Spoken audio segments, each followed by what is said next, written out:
It's midnight, you're in bed, endlessly scrolling. You think you're relaxing, but right now your brain is actually entering a dopamine deficit state. Dr. Anna Lembke, a psychiatrist at Stanford University, calls your smartphone a digital hypodermic needle. Every like, every notification, every new post is a tiny hit of dopamine.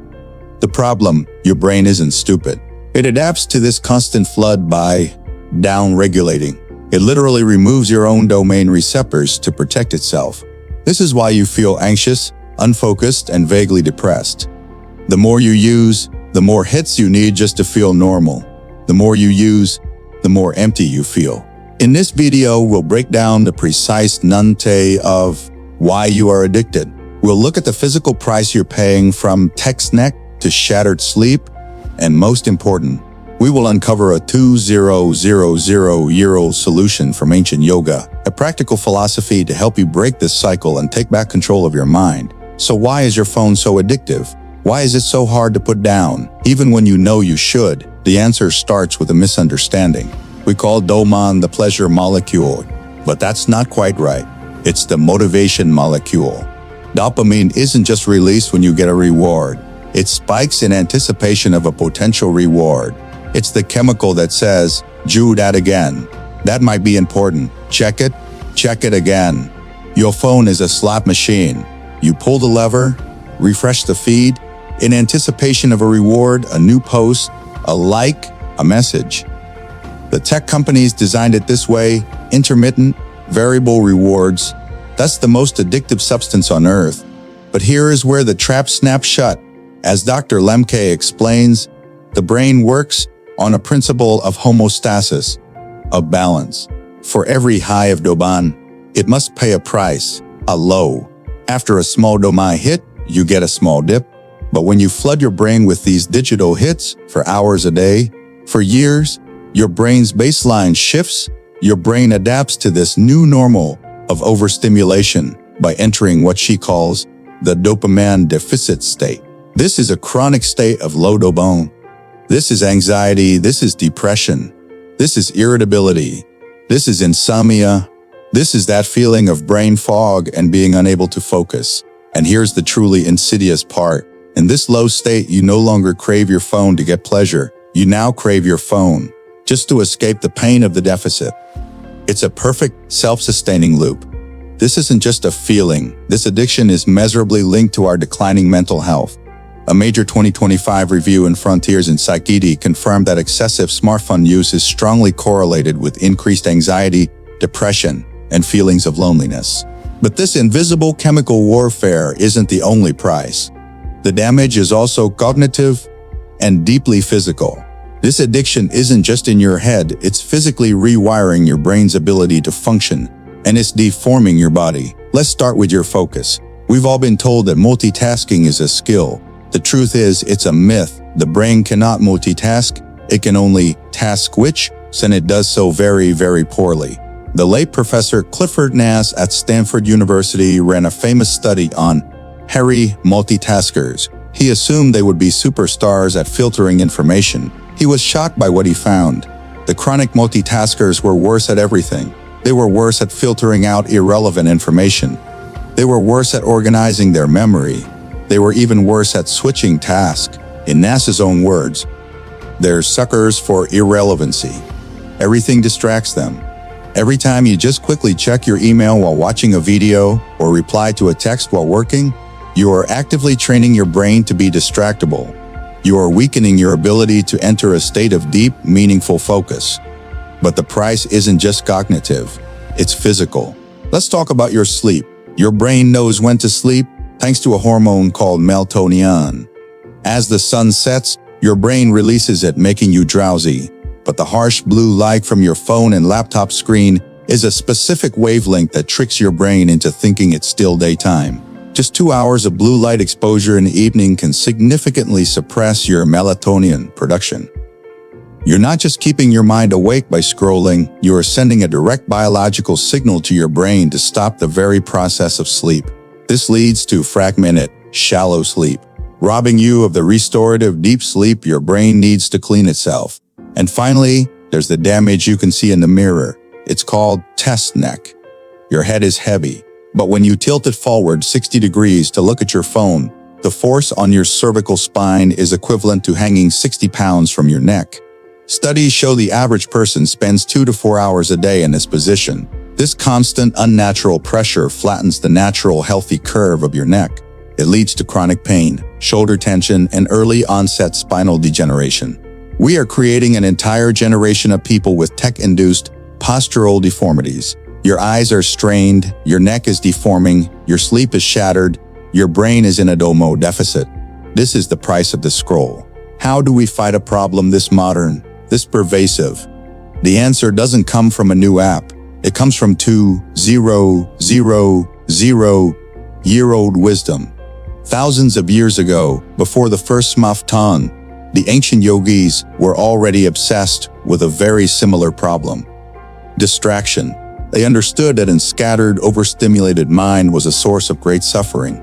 In the 8-limb path of yoga, the 5th limb, the bridge between the external practices and the internal state of meditation, yet a concept called Pratyahara. It translates to the withdrawal of the senses. Now, this does not mean physically plugging your ears and closing your eyes. That's suppression. This is far more profound. Pratyahara is the art of mastering your reaction. It's the practice of allowing the senses to receive stimuli, but not allowing the mind to be automatically hijacked by them. The notification sound happens, but you make a conscious choice not to react. The urge to check your phone arises, but you learn to simply observe that urge as a sensation without obeying it. You are stepping back from the storm of sensory input. In a modern context, Pratyahara is the original digital detox. It is the conscious decision to create space, to stop the constant flow of input so that your mind and your dopamine system can finally rest, reset, and return to baseline. It's the philosophical why behind the practical how. It's not just less screen time, it's reclaiming your inner world.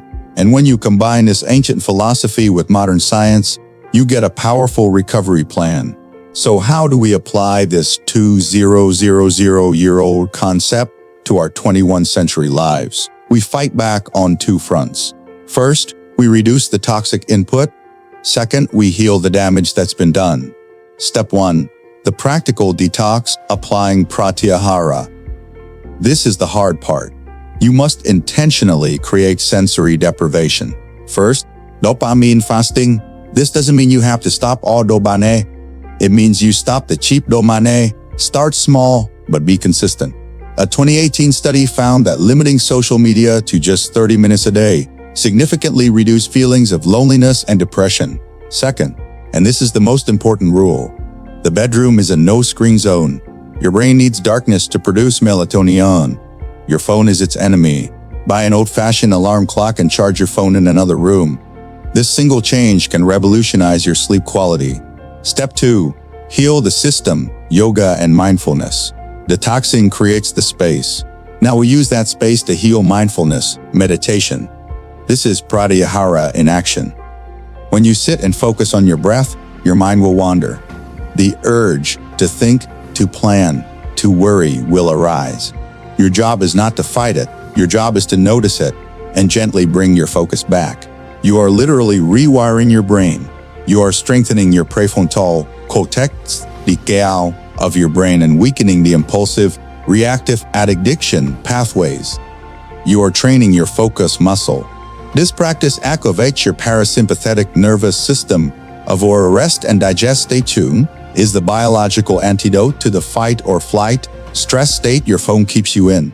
Next, we heal the physical body. Practice yoga for distal eye strain. Your eyes are muscles. We need to release their tension. Try palming. Rub your hands together vigorously until they're warm. Then gently cup your warm palms over your closed eyes. Don't press, just feel the darkness and the warmth. Hold for 30 seconds. And use the 20-20-20 rule. Every 20 minutes you're at a screen.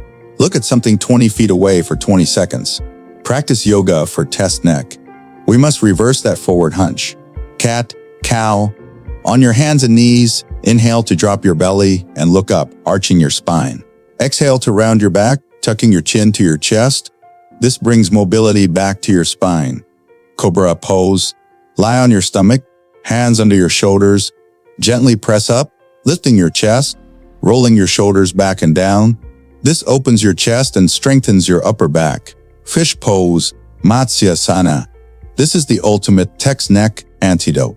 Lie on your back, prop yourself up on your forearms, and let your head gently drop back, opening your throat and chest. These aren't just stretches. This is a way of life. A study on Hatha Yoga confirmed that the practice of yoga, with its emphasis on self-control and mindfulness, is a powerful tool to support the addiction process from SOMS. It helps you re-embody yourself to find peace inside your body instead of outside on a screen. We live in a world that is actively trying to mine our attention for profit. The dopamine deficit state is the business model. A digital detox is not about rejecting technology. It is about reclaiming control. It is the modern declaration of independence. It's deciding that your tool will not become your master. Pratyahara, this ancient yogic wisdom, teaches us that our peace is not found in the next notification. It's found in the silence between the notifications. In an age of constant, shallow, virtual connection, the most valuable and most rebellious act is to connect with yourself. So here is your challenge. Not tomorrow, tonight. Put your phone down 30 minutes before you plan to sleep. Don't replace it with another screen. Just sit, stretch your neck, breathe. Feel the profound, unfamiliar relief of not being stimulated. Your brain, your body, and your mind will thank you for it.